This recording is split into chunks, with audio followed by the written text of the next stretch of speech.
열왕기하 23장 25절 말씀을 통해서 오늘 말씀으로 돌아온 사람들, 성경을 읽고 배우고 그리고 묵상하는 이유라는 제목으로 하나님의 말씀을 함께 나누겠습니다. 먼저 한 주간 동안 열심히 각자의 삶의 몫을 감당하고 오신 우리 믿음의 형제 자매들에게 사랑의 고백을 하겠습니다. 여러분, 주님의 이름으로 사랑합니다. 주의 이름으로 우리가 사랑한다라고 하는 것은 한 주간 동안 그 믿음의 형제 지체들을 마음에 품고 그들을 생각하면서 하나님 앞에 그들을 의뢰하는 것, 바로 중보기도 해주는 것, 그것이 여러분 가장 기본적인 사랑의 내용이기도 합니다. 자, 우리가 계속 요시야 왕에 대한 말씀을 나누고 있는데요. 요시야 왕이 오늘 우리가 읽은 본문에 분명히 나와 있죠. 요시야 이전에도 없었고 그 이후에도 이런 왕은 없었다라고 성경이 평가하고 있습니다. 무엇이 요시야로 하여금 이렇게 특별한 왕으로 자리매김하도록 평가받을 수 있었을까요?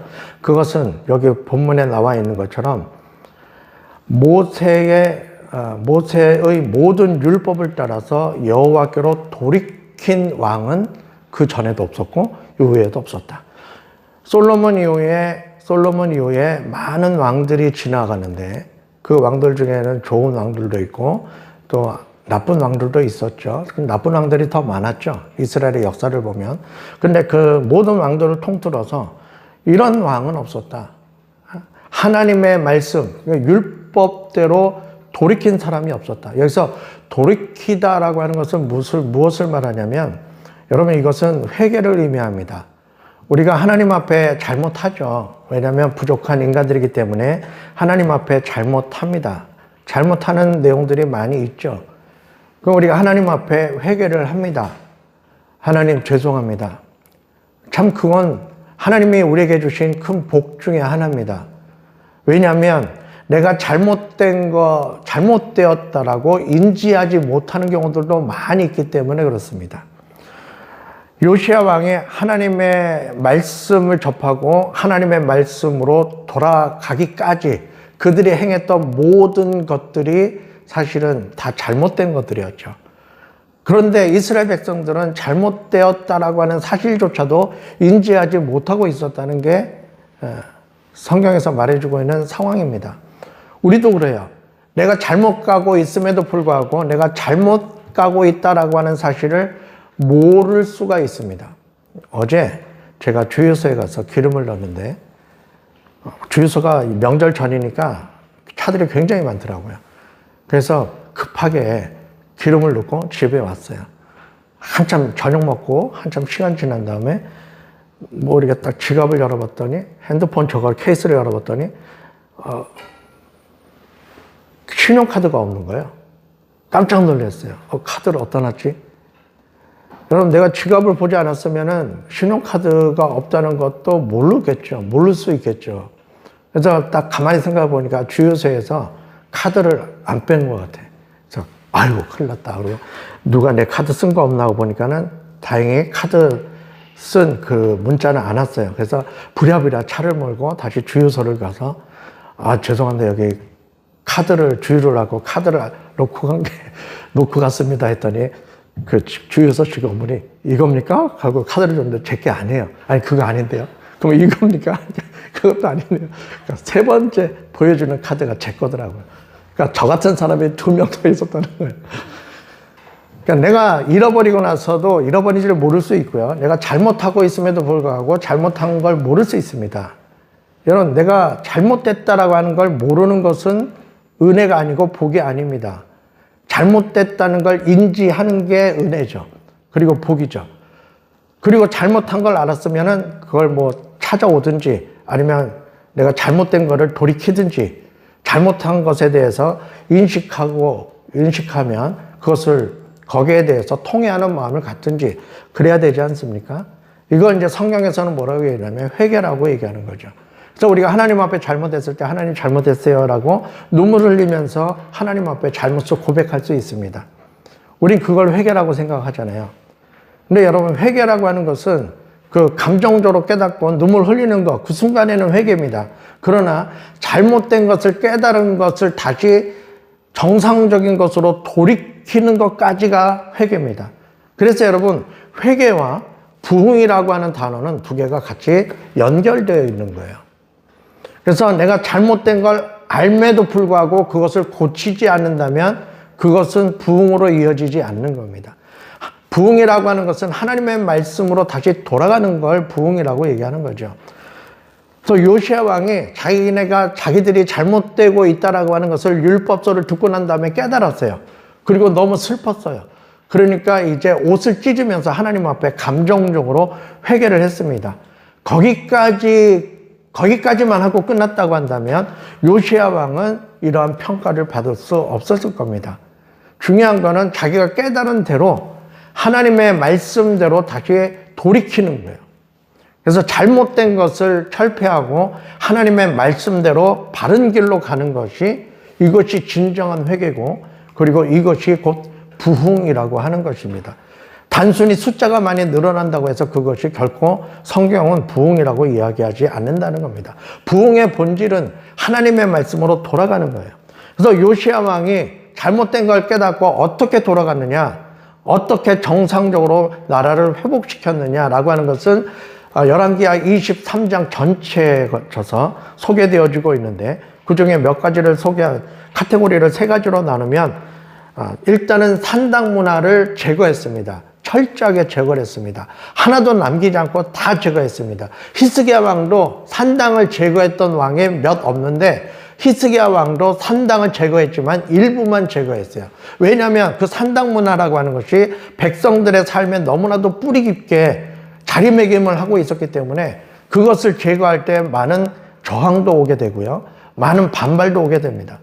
그래서 그걸 어느 왕도 시도를 못했던 거예요. 그런데 요시야 왕은 아주 신속하게 산당을 제거해버립니다.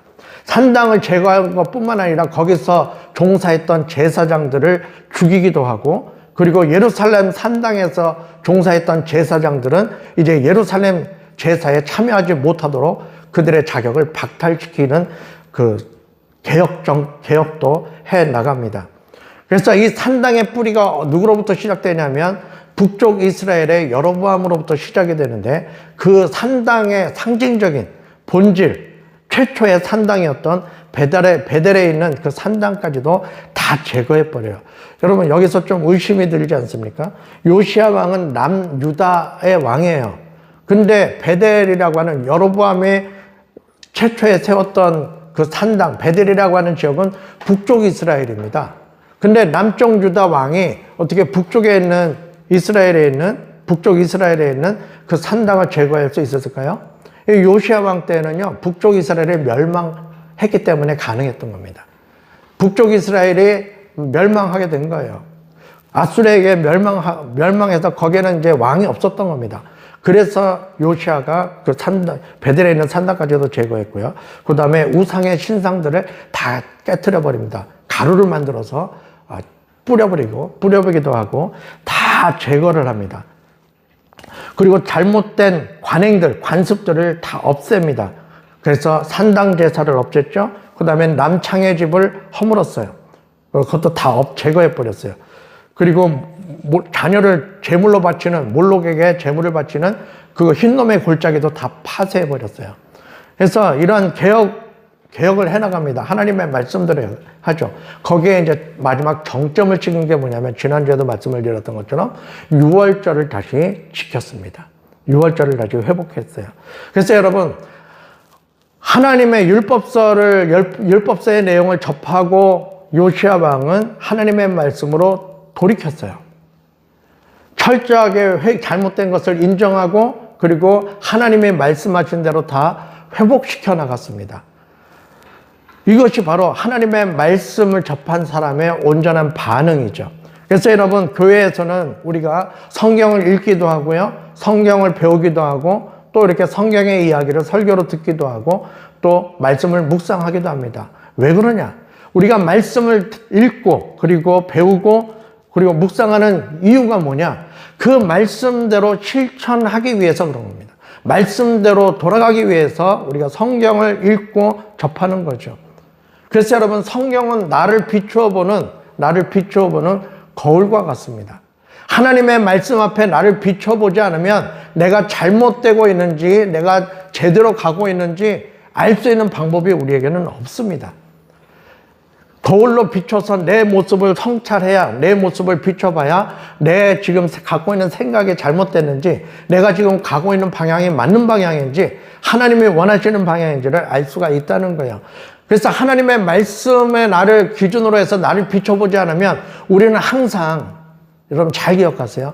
하나님의 말씀에 비춰보지 않으면 우리는 항상 누구를 통해서 나를 비춰보냐면 다른 사람을 통해서 나를 비춰보게 됩니다.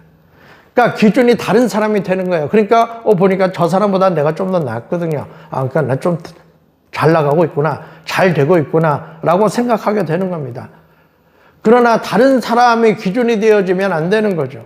다른 사람의 기준이 아니라 바로 하나님이 나의 기준이어야 되고, 그 하나님의 말씀이 나를 온전히 볼 수 있도록 나의 본 모습을 보여주는 거울의 역할을 하기 때문에 우리는 하나님의 말씀을 읽어야 되고, 또한 하나님의 말씀을 배워야 되고, 하나님의 말씀을 묵상해야 되는 것입니다. 그래서 여러분, 하나님의 말씀대로 내가 나를 비춰보고 내가 잘못된 부분이 있으면 그걸 바꿔가는 거예요. 그걸 고쳐가야 되는 겁니다. 이것은 아주 큰 어떤 거대한 그러한 일이 아니라요, 아주 작은 것, 아주 사소한 것까지도 고쳐나가고 바꿔나가는, 그럴 때 여러분, 하나님의 말씀의 능력이 드디어 내 삶을 통해서 내 안에서 살아 움직이게 되고 내 삶의 능력으로 나타나게 되는 것이에요. 여러분, 하나님의 말씀이 능력이라고 하는 이 말은 굉장히 추상적인 개념입니다. 그러나 그 추상적인 개념이 내 삶으로, 내 마음속에서, 내 행동으로 구체적으로 나타날 때 그것이 하나님의 능력으로 내가 느낄 수 있게 되는 것입니다. 하나님의 말씀을 읽고 하나님의 말씀을 접하고 그걸로 나를 비춰보지 아니하고 그 말씀을 적용하고 실천하지 않으면 우리는 하나님의 말씀이 능력이 있다는 것이 그냥 막연한 추상명사로 끝날 수밖에 없다고 하는 거예요. 그런 사람들은 그런 상황에서는 하나님의 능력이라고 하는 것을 느낄 수가 없는 것입니다. 아주 작은 것부터 하나님의 말씀을 적용하는 거예요. 여러분, 큰 것이 아니에요. 아주 사소한 것, 아주 작은 것부터 하나님의 말씀에 비추어서 나의 행동을, 나의 생각의 틀을 바꾸는 겁니다. 여러분, 이거 조금만 바꿔보세요. 조금만 바꿔도 또 아주 작은 거라도 하나님의 말씀대로 실천하면 그것이 내 삶의 능력으로 나타나게 된다라고 하는 것이에요. 그래서 여러분, 아무리 신앙생활을 오래 하고 그리고 성경을 많이 알고 있고 기도를 많이 해도요, 하나님 말씀인 이 성경 말씀을 내 삶에 적용하지 않는 한 성장할 수 있는 방법은 없어요. 예수님을 닮아갈 수 있는 방법은 없습니다. 그래서 여러분, 하나님의 말씀이요, 교회에서만이 아니라 하나님의 말씀이 가정에서 그리고 직장에서 그리고 이 사회 속에서 하나님의 말씀이 내 삶을 통해서 아주 작은 것부터 실천되어질 때 그곳에 하나님의 나라가 이루어지게 되는 것입니다. 이것이 우리가 오늘 이 자리에 모여서 예배하는 목적이고 이유이기도 합니다. 아니요, 우리가 지난 한 주간 동안 삶을 살면서 내 삶을 통해서 그것이 경험되어진 하나님의 은혜와 하나님의 능력이 너무나도 감사하고 감격스러워서 이 시간 우리가 모여서 함께 하나님을 높여드리고 하나님을 찬양하고 하나님께 예배하는 것이죠. 그래서 여러분, 이번 한 주간도 우리가 우리에게 주어지는 삶을 살아갈 때 나와 만나지는 이웃들과 또한 명절이기도 하니까 가족들과 또 이번 한 주간 동안 나와 함께 연하여서 더불어 살아가는 사람들과의 관계 속에서 하나님의 말씀을 작은 거라도 하나님의 말씀대로 실천하고 그것을 적용하고 그것을 바꿔나갈 때 내 삶에 어떠한 변화가 일어나는지를 관찰하고 그 변화를 깨닫고 하나님 앞에 영광 돌리면서 다음 주에 우리가 모여서 또 하나님을 찬양하고 예배하게 된다면 우리의 예배는 더욱더 풍성한 하나님의 은혜로 채워질 것입니다. 이것을 소망하면서 이번 명절, 설 연휴를 가족, 친지들과 함께, 가족들과 함께 지내시고 다음 주에 많은 간증거리를 가지고 함께 모여서 하나님께 영광 돌리며 예배할 수 있는 저와 여러분의 삶이 되기를 주의 이름으로 축원합니다. 기도하겠습니다.